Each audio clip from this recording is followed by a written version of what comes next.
Sin duda, la tecnología es la protagonista durante la jornada de hoy, aparte de los espacios que nos ha comentado ahora. Por eso es el momento de abordar en esta ponencia el cómo fomentar el pensamiento crítico y la creatividad del alumnado en una educación digital y conectada. Laura Cuesta, profesora de Cibercomunicación y Nuevos Medios en la Universidad Camilo José Cela, es especialista en bienestar digital. Compartirá estrategias para desarrollar el pensamiento crítico y creativo en un entorno educativo digital.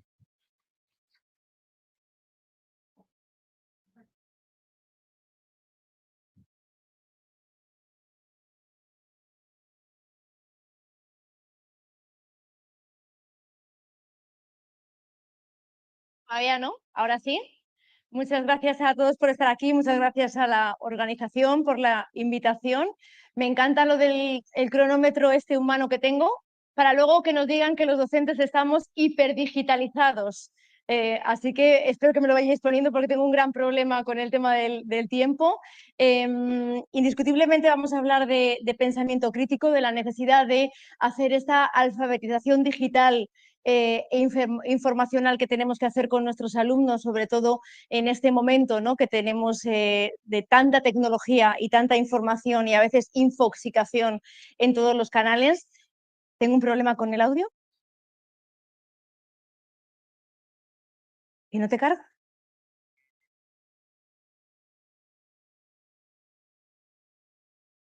¿En serio?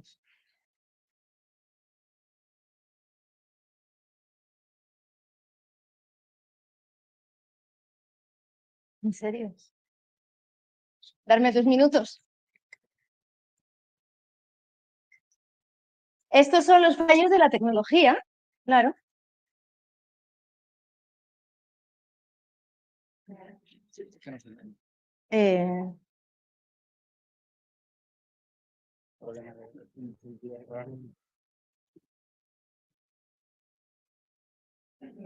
Vale. Bueno, mientras os voy contando, en la primera diapositiva, cuando consigamos poner la presentación, os pongo que tenemos que preparar a nuestros alumnos para la vida. Porque cuando nosotros nos preguntamos, o si a los docentes nos preguntan qué es aprender, indiscutiblemente podemos dar diferentes definiciones de qué es aprender, muchas veces dependiendo, ¿no?, de las diferentes corrientes, dependiendo de las diferentes filosofías educativas que hay, podemos pensar, ¿no?, en cómo definir qué es eso de aprender. Lo que yo creo que todos los que estamos aquí tenemos muy claro, que aprender no solamente es hacer que nuestro alumnado adquiera conocimientos, aprender es mucho más, y esa parte que tenemos todos los docentes es que queremos prepararles, ¿no?, preparar a nuestro alumnado para esa vida que va a tener que vivir. Y os pongo un ejemplo. Esta mañana he dado clase con mis alumnos de 9, bueno, a 11, porque me he tenido que ir pirando para no perder el AVE. Yo doy clase a alumnos en primero y en tercero de carrera, y entonces les he llevado esta mañana a... ¿Se ve? ¡Oh, qué guay! Gracias. Lo que decía, ¿no? Les he llevado a mis alumnos a Eva García, que es la CEO de una agencia que se llama Biggers, y les he llevado porque quería que les diera una clase de Ikigai, que no sé si alguno de vosotros alguna vez ha hecho un Ikigai. Ikigai es una filosofía japonesa que lo que enseña es a cómo encontrar tu propósito para la vida. Muchas veces estamos focalizando en cómo preparamos a los estudiantes, a las nuevas generaciones, para ese futuro laboral, indiscutiblemente que van a tener que elegir muchas veces cuando ya comienzan bachillerato, pero en esta filosofía japonesa que empiezan a fomentar con ellos y a trabajar con ellos desde edades tempranas en el colegio, les enseñan ese propósito de vida, es decir, qué propósito tienen ellos en su vida. Entonces, Eva, esta mañana ha trabajado con mis alumnos sobre 4 preguntas específicamente. Primero les ha preguntado qué es lo primero que les apasiona, qué es lo que más les apasiona, lo que más les gusta a ellos. La segunda pregunta era en qué creían ellos que eran los mejores o que eran lo que mejor sabían hacer. No, ojo, lo que les dicen sus madres y sus padres, sino en lo que ellos consideraban que eran buenos haciendo algo. La tercera pregunta, que era complicada cuando la aplicamos a niños de menor edad, pero sí que ya la podemos aplicar con niños de más edad, ¿no? Y se pueden imaginar con qué creen ellos que en algún momento, en un futuro, podrían pagarles. ¿Haciendo qué? ¿Haciendo qué cosa podrían pagarles en su vida? ¿Haciendo qué actividad? Y la última era, ¿qué creen ellos que podrían aportar a la sociedad? ¿Vale? Era la última reflexión. Y entonces, uniendo luego las preguntas, la primera con la segunda, habla de lo que es la pasión, tu pasión en la vida. La segunda con la tercera habla de qué profesión vas a poder desarrollar. Y la tercera con la cuarta habla pues de qué vas a poder desarrollar tu negocio, ¿no? Pero como digo, esto es una filosofía que se desarrolla con los alumnos en Japón, pero nos habla un poco de que muchas veces no les preparamos para ese concepto de qué van a hacer ellos como personas, no solamente como alumnos que van a tener que adquirir conocimientos. Lo que tenemos claro, como ya decía hace 10 años, ¿no? Richard Herbert, un experto en educación y en tecnología, es que tenemos que preparar a nuestros alumnos para el futuro que van a vivir, no para el pasado que vivimos nosotros, ni para ni siquiera el presente que estamos viviendo. Y a veces tenemos esa añoranza, esa nostalgia de que el pasado siempre fue mejor. Y siempre pensamos, sobre todo, ese mito de que los jóvenes de ahora saben menos, los jóvenes de ahora leen menos, los jóvenes de ahora son más vagos que, por supuesto, lo que fuimos nosotros. Y esto es un mito que yo creo que llevamos arrastrando desde Sócrates. Por tanto, como digo, vamos a preparar a las nuevas generaciones para ese futuro que van a tener que vivir ellos, que sin duda va a ser digital y conectado, ya no solamente por los datos que yo os estoy mostrando, que seguramente, como veis, vamos a necesitar muchos profesionales en el mundo de la comunicación, del análisis de datos, de la ciberseguridad, pero es que el entorno ha cambiado, la sociedad ha cambiado, ya no tenemos los mismos modelos de familia, ya simplemente con la digitalización de las empresas, con la transformación digital de la sociedad, ya nos comunicamos de otra manera, socializamos de otra manera y tenemos un entorno social distinto. Por tanto, tenemos que cambiar el chip también de cómo tenemos que educar a este alumnado.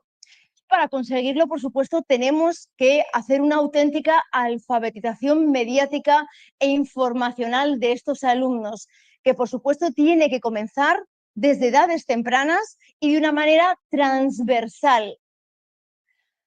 Pero la digitalización, por supuesto, no siempre se ha hecho bien. Y como también decía Jordi Adell hace ya más de 10 años, si no metemos, como también decía Amelia, si no metemos en esta ecuación la didáctica y no metemos la pedagogía, es decir, si no hay unos objetivos pedagógicos detrás, si no hay una estrategia, desde luego no estaremos haciendo innovación educativa y, por supuesto, no estaremos pensando en la tecnología educativa.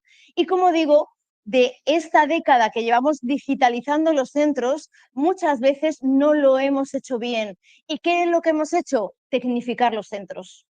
Tecnificar los centros. Hemos llenado los centros de aparatos tecnológicos, de PDIs, de Chromebooks, de iPads, pero sin ningún objetivo pedagógico. Y esto es lo que muchas veces ha llevado a estas corrientes que nos estamos encontrando ahora con que quieren sacar la tecnología de las aulas. Pero tenemos que saber que indiscutiblemente, como veremos ahora, no nos podemos preguntar o no nos podemos siquiera debatir si podemos tener tecnología o debemos sacar la tecnología de las aulas. Simplemente porque ya por ley nos exigen, os han exigido a vosotros a formaros en competencia digital docente para poder formar al alumnado en competencia digital, en la adquisición de esas competencias digitales según la ley. Entonces, como os decía, ¿dónde nos encontramos ahora? Pues nos encontramos con que empezamos con unos movimientos a finales del 2023 que exigían que se creara una legislación para prohibir el acceso de los menores de 16 años a los smartphones. Estos movimientos sociales se transformaron en que querían regular el uso de los smartphones en los centros educativos y ya después de conseguir esta regulación han aumentado este movimiento y esta presión a los centros educativos para ya intentar sacar toda la tecnología del aula, del centro educativo. Y así, como habréis oído, ya nos encontramos en la Comunidad de Madrid, que ha sido la primera en sacar el primer anteproyecto de ley con cosas como esta. Un anteproyecto que no se basa en didáctica, que no se basa en contenidos, que no se basa en pedagogía, sino que solamente habla de tiempos.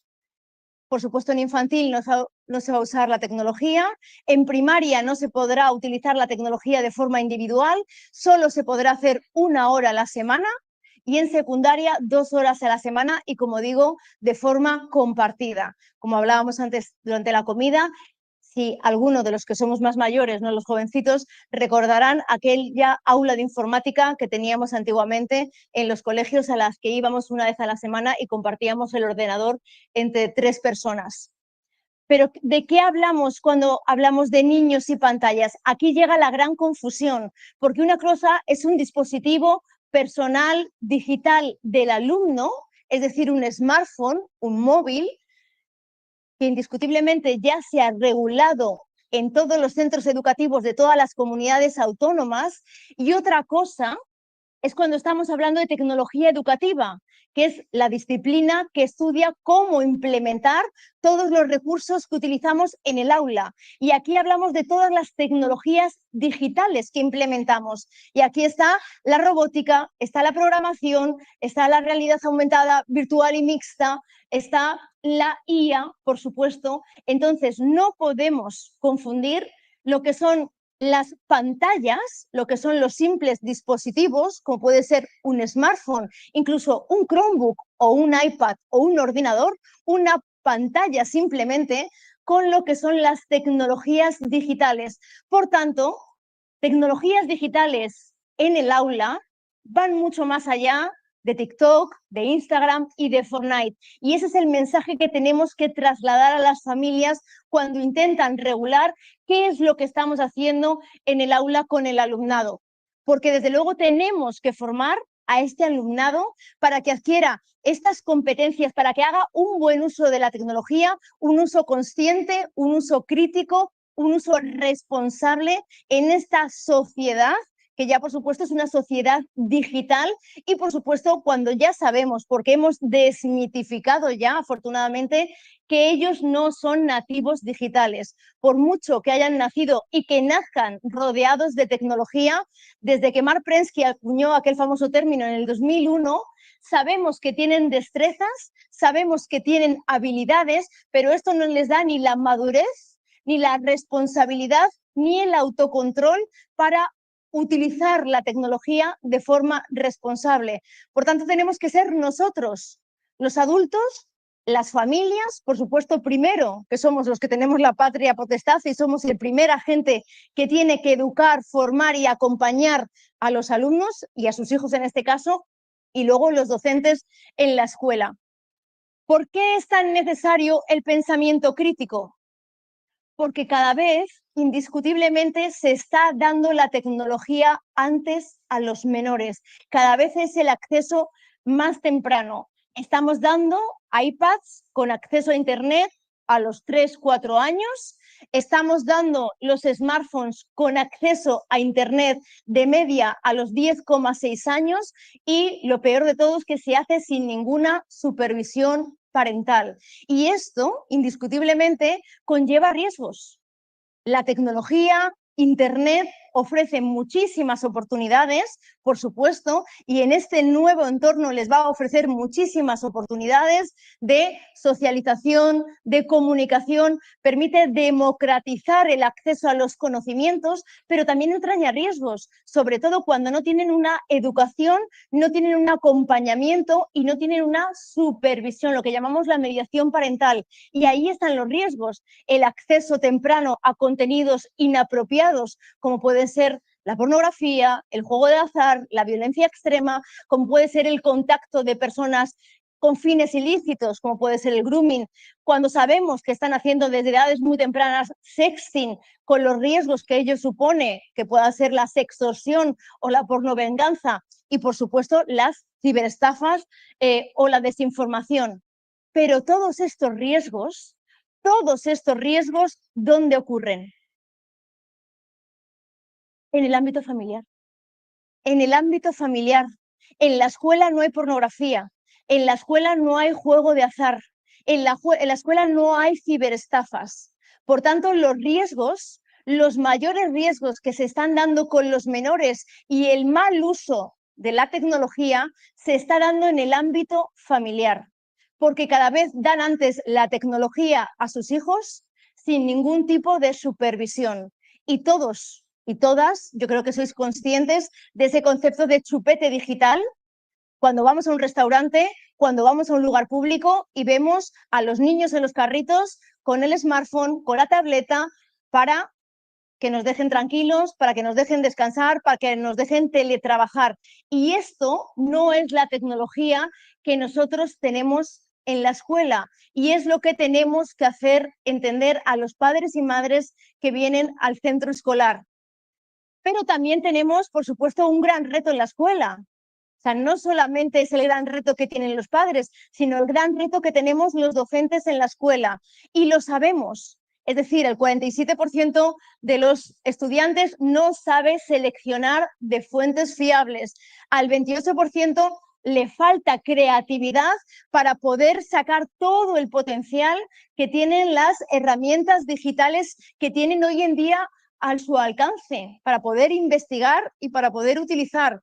Y, por supuesto, el 75% no sabe navegar, no tiene formación suficiente para poder navegar por Internet.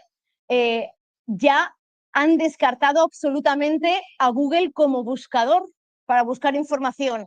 Hoy en día, para los adolescentes y jóvenes y para incluso la generación alfa y la generación beta, su buscador es o TikTok o ChatGPT. Lo usan como auténticos buscadores, sin saber, uno, que TikTok, por supuesto, no tiene ningún tipo de verificación de la información, son vídeos que no se verifican, con fuentes que no siempre son fiables, ni que están recomendadas, no son fuentes oficiales, y ChatGPT, obviamente, todos sabemos que no nos da siempre respuestas fiables, porque no son siempre respuestas con información veraz, sino que son simplemente respuestas que nos va a dar de acuerdo a los entrenamientos que ha recibido esa inteligencia o ese motor de entrenamiento. Por tanto, ¿qué riesgos supone estos retos que nos encontramos hoy en día con los jóvenes y los adolescentes en las aulas? Por supuesto, la desinformación, los bulos y la desinformación, lo que os comentaba. Nuestros jóvenes, adolescentes y jóvenes hoy en día, que son impulsivos, que no tienen esa capacidad de reflexión como tenemos nosotros, algunos, porque hay adultos que cuando te metes en las redes sociales ves que tampoco la capacidad de reflexión y de sentido crítico tampoco la han adquirido a los 50 años. Por tanto, ellos que no tienen esa capacidad todavía por madurez, por edad, de reflexión, de pensar lo que están leyendo, conlleva indiscutiblemente a que crean toda la información que les llega por todos los canales, absolutamente por todos los canales, que hoy en día son las redes sociales, como decíamos, es la inteligencia artificial y muy especialmente todos los chats de mensajería instantánea, por donde se comunican, ya sean por los directos de Instagram, ya sea por Telegram o ya sea por WhatsApp. Les llega información rápida que no les da tiempo ni siquiera a analizar y rápidamente difunden y rápidamente viralizan. Otro de los riesgos, por supuesto, las ciberestafas. Sin duda alguna, las personas más vulnerables para caer en las ciberestafas son los niños y adolescentes y las personas mayores. Son los dos colectivos más vulnerables. Entonces, tenemos que hablar con ellos de lo que es las ciberestafas. No saben distinguir de lo que es una publicación orgánica, de lo que es una publicación o un contenido publicitario. No saben distinguirlo en las redes sociales, no saben distinguirlo en Internet, no saben realmente lo que es el phishing, no saben exactamente absolutamente nada de ciberseguridad o las pautas básicas de seguridad en la red, pero no lo saben los adolescentes ni lo saben los adultos. A veces cuando voy a dar formación a un colegio, que normalmente a lo mejor empiezo a dar formación desde sexto de primaria, luego a lo mejor el cole me dice, ven a dar aulas de padres sobre mediación parental, sobre el buen uso de la tecnología, sobre controles parentales, y yo muchas veces digo, déjame darles primero una primera sesión de pautas básicas de seguridad en el hogar, porque es algo en lo que fallamos muchas veces. Cuando a veces les pregunto a los padres, no sé si hacerlo aquí ahora, si arriesgarme, ¿cuántos de vosotros habéis cambiado alguna vez la contraseña del router de casa? Bueno, no está mal. No está mal. Se nota que somos de TIC. Vale. Cuando hago esta pregunta a los padres, me dicen, ¿perdón? ¿Contraseña? ¿De qué? ¿Del router? O sea, indiscutiblemente ni saben lo de la contraseña, salvo que, por supuesto, son esos numeritos que trae el router con números, letras y símbolos que tienen que leer cuando alguien llega a casa y me dice, ¿me das la wifi? Y lo leen. Entonces, el router, por supuesto, es la puerta de entrada a cualquier malware que puede entrar en nuestra casa. Y es un concepto que ni siquiera las familias lo saben. No saben que, por supuesto, esto lo teníamos que haber ya ejecutado mecánicamente desde la pandemia, cuando todos empezamos a teletrabajar y los hijos empezaron a teleestudiar, que no solamente podemos tener un usuario de wifi en casa. Cuando nosotros teletrabajamos en casa tenemos datos sensibles de la oficina, de nuestros alumnos o de nuestra empresa. No podemos compartir la misma wifi con nuestros hijos. Tenemos que tener al menos 2 usuarios de wifi, pero es más, yo tendría incluso 3 usuarios. Yo en casa tengo 3, porque muchas veces os pasará que vienen los amigos de nuestros hijos y siempre nos dicen, oye, ¿me das la wifi?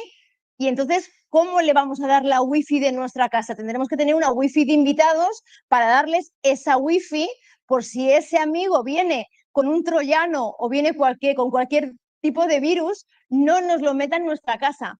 Por tanto, nosotros, los adultos, tenemos que tener unas nociones mínimas de seguridad de cómo configurar los dispositivos, cómo configurar el router, cómo configurar la Smart TV, cómo configurar el smartphone, cómo configurar los antivirus para luego poder acompañar a los menores, tanto en casa como en la escuela.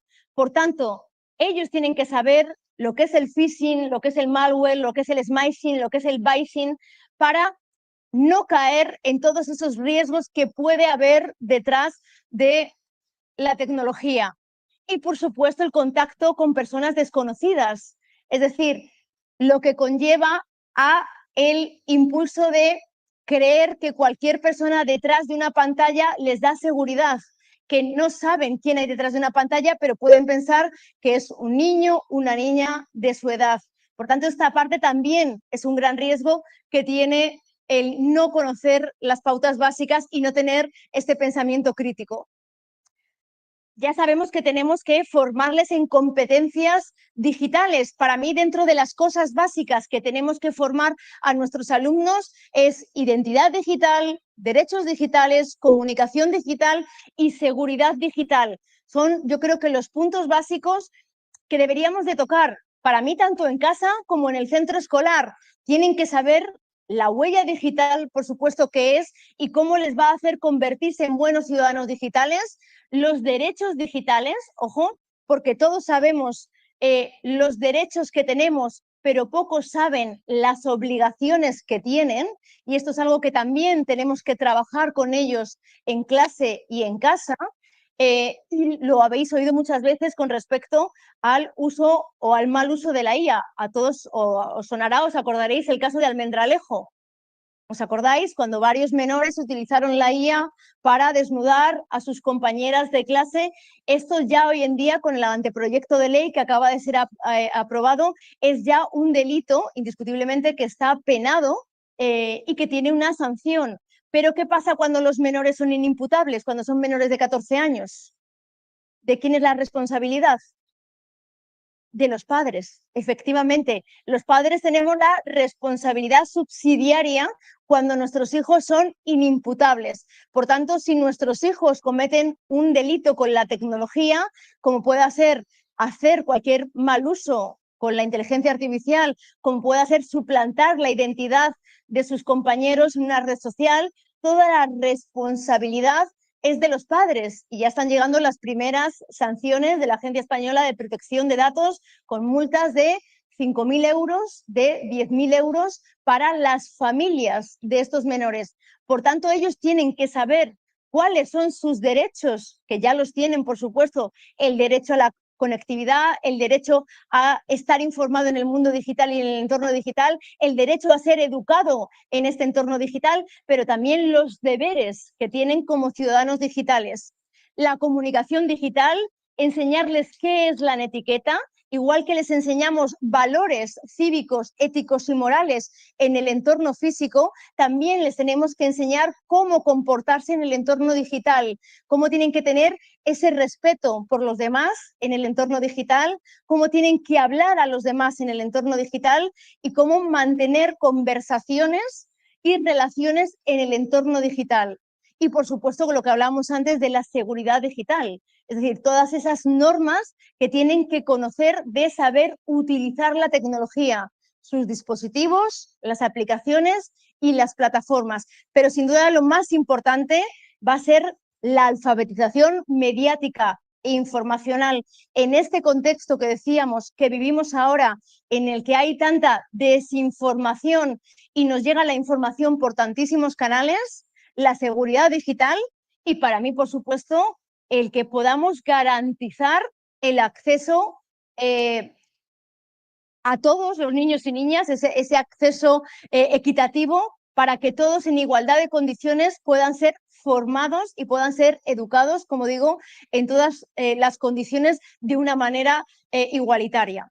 El pensamiento crítico y la creatividad, ¿por qué es tan importante? Realmente el pensamiento crítico es esta capacidad que vamos a desarrollar para analizar, para evaluar, para interpretar la información que nos llega, como digo, desde cualquier canal de manera reflexiva y de manera objetiva. Tenemos que utilizar, por tanto, la razón y la lógica para que cualquier información podamos pensar si es fundada, si es infundada, si es veraz, si es un bulo, una desinformación, y tengamos esa capacidad de resolución de problemas de una manera eficaz y, como digo, desde edades tempranas. Por tanto, es fundamental que empecemos a formar a nuestros alumnos desde edades tempranas para que se cuestionen todo aquello que vayan a ver, que vayan a escuchar, que vayan a leer en cualquier canal hoy en día, tanto en el entorno físico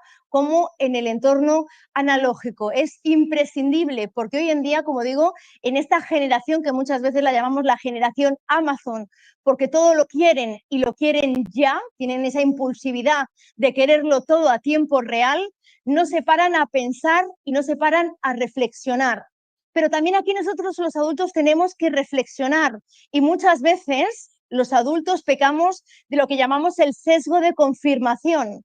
Y es que muchos de nosotros, si hacemos autocrítica, prácticamente, normalmente seguimos las mismas fuentes, nos gusta leer a los mismos medios de comunicación, vemos los mismos informativos de una cadena o escuchamos a los mismos programas de la radio porque queremos escuchar aquello que realmente pensamos y a la gente que opina como nosotros. Es decir, a nosotros mismos, a los adultos, nos cuesta contrastar opiniones.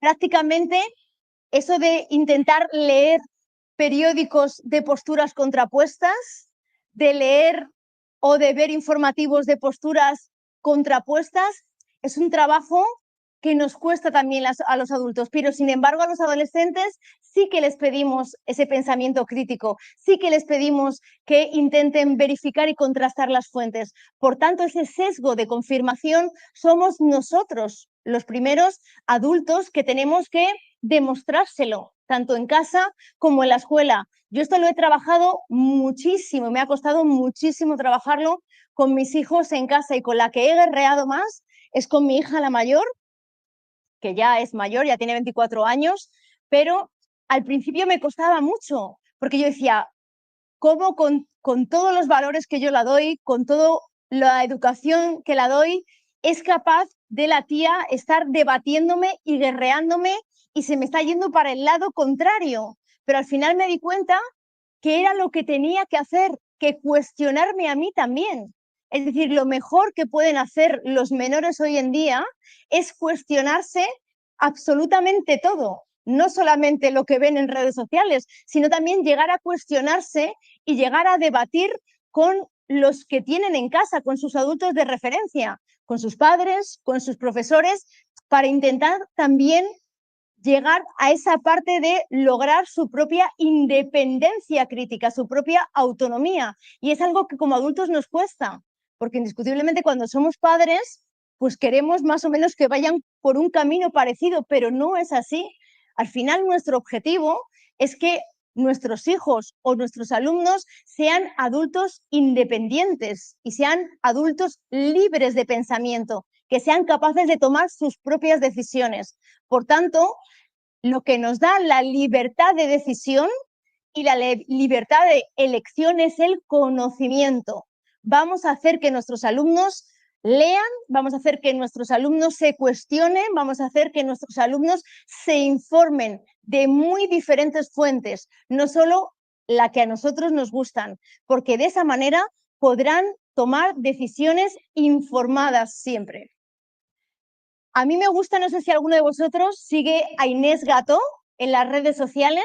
Es una creadora de contenido, además muy jovencita, y para utilizarla en el aula me parece sensacional, si queréis utilizar sus vídeos, porque crea contenido de una forma súper creativa, además, y toca unos contenidos muy específicos para trabajar con los alumnos en casa, pero para trabajar también con nuestros hijos en clase.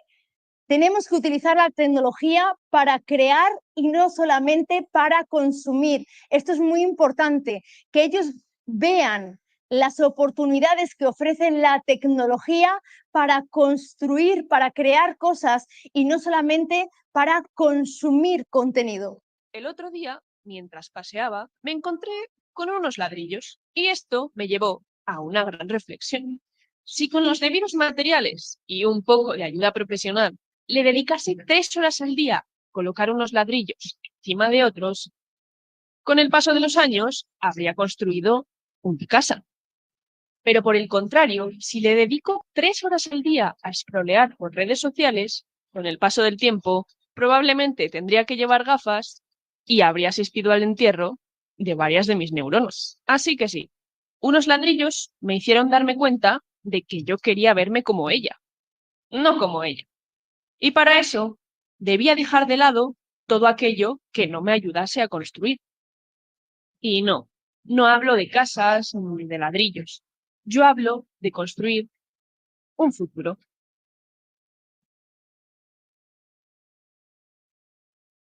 Por tanto, el hecho no es utilizar tecnología o no utilizar tecnología, sino cómo utilizar la tecnología para crear cosas, porque nosotros queremos formar adolescentes y jóvenes innovadores y creativos, no meros consumidores de contenido. Y os pongo un ejemplo que no sé si lo visteis hace unos meses en los medios de comunicación. Estas 3 niñas de 11 años que ganaron el concurso mundial de innovación creando una plataforma para compartir libros, que utilizaron un motor de inteligencia artificial al que metieron un chat interactivo, porque se dieron cuenta que en el barrio donde ellas vivían, o bien sus compañeros de clase vivían muy lejos de la biblioteca y no podían adquirir libros, o algunos de sus compañeros venían de familias vulnerables y no tenían la posibilidad de poder comprar libros, y crearon esta plataforma, como digo, utilizando tecnología y metiéndole un motor de inteligencia artificial con 11 años. A esto es a lo que tenemos que llegar en las aulas, a que comprendan el verdadero valor de la tecnología y, como decía al principio de la charla, con ese ikigai, con ese objetivo de vida, también que ellos entiendan qué es lo que pueden aportar a la sociedad, que no solamente sea consumir contenido en TikTok, que indiscutiblemente también hay contenido educativo, como habéis visto de Inés Gató, pero que también tengan un propósito en la vida. Vamos a descubrir cuál es el propósito en la vida de nuestros alumnos y que ellos mismos también lo entiendan. ¿Cómo ayudarles a buscar información y a crear contenidos? ¿Es recomendable que los adolescentes y jóvenes se informen a través de las redes sociales? Sí, claro, por supuesto. Por supuesto que sí. Actualmente, en el año en el que estamos, en el 2025, ¿cómo vamos a prohibirles el acceso a las redes sociales? Ojo, con la edad que tengan que tener para poder tener un perfil en las redes sociales. Véase a partir de los 14 años. Pero vamos a guiarles, vamos a orientarles sobre qué tipo de perfiles también tienen que seguir en las redes sociales, que pueden hacer un uso recreativo y ocioso de las redes sociales, por supuesto, pero vamos a también a enseñarles otros referentes, otras fuentes fiables, fuentes de medios de información que ponen noticias verificadas para que ellos también vean este tipo de contenidos y no solamente el mero contenido recreativo y ocioso que muchas veces consumen en las redes sociales. Por tanto, vamos a preocuparnos, a informarnos y no solo a pensar en el miedo de los contenidos tóxicos que pueden encontrar en las redes sociales. Vamos a intentar buscar contenidos que son buenos, vamos a intentar ver contenidos y fuentes que son interesantes para ellos para recomendar este tipo de contenidos a nuestros alumnos y a nuestros hijos. Debemos enseñarles a contrastar la información, lo que hablábamos del sesgo de confirmación, que duden, que reflexionen, que contrasten cualquier noticia, ya sea un vídeo, un meme, un pantallazo, cualquier cosa que les llegue, porque todo puede estar a día de hoy manipulado, absolutamente todo. Un pantallazo se manipula, un vídeo, por supuesto, se manipula, un audio absolutamente se manipula, cualquier información se puede manipular y tienen que ser conscientes. Entonces, esto no es demonizar, ni mucho menos, y no seré yo jamás la que lo haga, la tecnología, pero vamos a enseñarles qué se pueden encontrar en Internet, qué se pueden encontrar en las redes sociales, vamos a enseñarles los ejemplos y vamos a enseñar a detectar esto que se puede encontrar para que ellos tengan las herramientas tanto emocionales como técnicas para poder navegar con seguridad. Verificar, por supuesto, contrastar y verificar. Vamos a enseñarles que hay algunas plataformas que son fact-checkers, que verifican la información. Hay diferentes, por supuesto, plataformas para que ellos vean si una noticia ya ha sido desmentida, si es un bulo, si es una desinformación. Hay algunas herramientas en las que nosotros metemos la URL como virus total y nos dice si esa web está infectada. Entonces vamos a enseñarles las herramientas para que ellos utilicen, ya sea plataformas de fact-checking, ya sean plataformas de plataformas de verificación de URLs para que sepan, por un lado, lo que son los bulos, la desinformación, si una información puede ser manipulada o si también incluso esa información o esa URL puede incluir algún tipo de malware. Vamos a usar foros y plataformas para que debatan, para que ellos aprendan a debatir, a reflexionar. Puede ser, por supuesto, en analógico, pero también en digital. Es decir, podemos alternar, debemos alternar, porque la buena implementación de la tecnología, y por eso hablaba al principio de la tecnificación de los centros, no consiste en que solo tenemos que utilizar tecnología en las aulas, sino que la tecnología tiene que ser complementaria al resto de herramientas que utilizamos analógicas. Por tanto, en algunas materias, en algunas partes de la asignatura, utilizaremos tecnología, por supuesto que sí, siempre que veamos que va a aumentar el aprendizaje de nuestro alumnado o la motivación de nuestro alumnado para aprender, pero también podemos hacer y utilizar herramientas analógicas en el aula y podemos crear esas reflexiones, esos debates y esa confrontación para que aprendan también a hablar en público, a debatir y a reflexionar.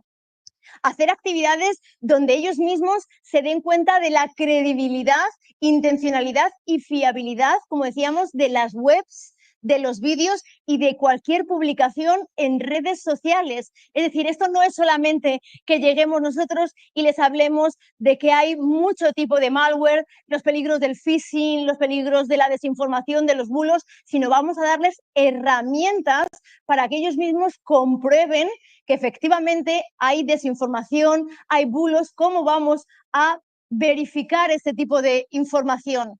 Y por supuesto también nosotros como docentes vamos a cambiar el chip.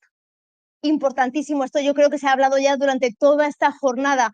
Vamos a pensar en una manera diferente de evaluar. Tenemos que cambiar los procesos de evaluar a nuestro alumnado, en el que no solamente sea válida la respuesta correcta, sino que también valoremos la creatividad, las respuestas diferentes, esos procesos creativos diferentes de nuestro alumnado, y vamos a premiar esa parte también. Si queremos que en una época en la que domina la utilización de la IA en todos los contextos, en casa, en el aula, muchas veces nos decimos, ¿cómo vamos a hacer que nuestros alumnos sean mucho más creativos, tengan ese pensamiento crítico con herramientas que les dan el trabajo hecho, que solamente hacen un copia y pega? Precisamente cambiando la metodología evaluativa, no les vamos a pedir lo mismo que les pedíamos hace 2 años, hace 3 años, hace 5 años. Vamos a pedirles otro tipo de materiales, de contenidos, para que ellos se esfuercen al máximo y saquen toda la creatividad. Pero tenemos que valorarles la creatividad, no solo si me dan la respuesta A o la respuesta B, sino sacar esas respuestas disruptivas de nuestros alumnos. Y, por supuesto, integrar la IA como herramienta de pensamiento, no como una herramienta de respuesta. Tenemos que enseñarles que la inteligencia artificial, sobre todo las IAs generativas, puede ser una gran herramienta para sacar ideas, para tener una mayor creatividad, pero no solo una mera herramienta, como nos contarán seguramente luego los hermanos de Twins, no son una mera herramienta de respuesta. Entonces vamos a aportarles esa manera de trabajar con las herramientas para sacar todo ese potencial que ellos tienen de imaginar, de crear y de sacar el proyecto de las herramientas. Porque, como decimos, en una educación ya digital, en una sociedad conectada, no solo es importante lo que saben, sino cómo utilizan lo que saben. Por tanto, en las aulas, en las escuelas, tenemos que enseñar a que se cuestionen, tenemos que seguir enseñándoles a que se imaginen, a que creen, a que colaboren. Por tanto, la tecnología no puede ser el fin, tiene que ser un medio más de los que utilizamos en el aula para potenciar el pensamiento de nuestros alumnos y la creatividad. Es una herramienta maravillosa, no como algunos insisten en decir que lo que va a hacer es al revés, va a disminuir la creatividad de nuestro alumnado, disminuye su atención, disminuye la colaboración y les aísla. No, absolutamente no. Y, por supuesto, mi última reflexión: no podemos permitir que en el único sitio seguro y controlado donde se va a poder educar y formar a todos los niños, niñas y adolescentes, que son los centros escolares, se saque la tecnología, se saque la formación en el buen uso de la tecnología, porque si lo hacemos, estaremos garantizando que va a aumentar la brecha social y la brecha digital. Porque casos como los que estamos ya viendo, en los que se quiere quitar la tecnología de las aulas, lo que va a hacer es que las familias con posibilidades como la mía, porque mis hijos son unos privilegiados porque han tenido unos padres con educación, con competencias, con conocimiento, que les han podido acompañar en el buen uso de la tecnología. Mis hijos son unos privilegiados porque tienen en casa una enorme biblioteca de libros en papel para poder haber elegido y haber leído lo que han querido. Mis hijos son unos privilegiados porque han podido salir a estudiar al extranjero. Mis hijos son unos privilegiados porque pueden optar por lo que llamamos el ocio saludable y han hecho el deporte que han querido. Viven en una urbanización y pueden jugar a lo que quieran y cuando quieran. Pero ¿qué pasa con todos los miles de niños y niñas de familias vulnerables cuyos padres trabajan 10 horas al día, no pueden acompañarles para formarles y educarles en el buen uso de la tecnología? Si el único sitio que tienen es el centro escolar y les quitamos esa educación y esa formación, vamos a sacar a esa generación fuera del sistema para que luego no puedan competir con los niños privilegiados como mis hijos para un futuro y una profesión que va a ser digital y conectada. Me parece una injusticia social. Por tanto, vamos a intentar garantizar que todos los niños, en todas las condiciones, independientemente del lugar socioeconómico y sociogeográfico en el que vivan, tengan las mismas condiciones y oportunidades para formarse en este presente y futuro, que por supuesto incluye el uso de la tecnología. Muchas gracias.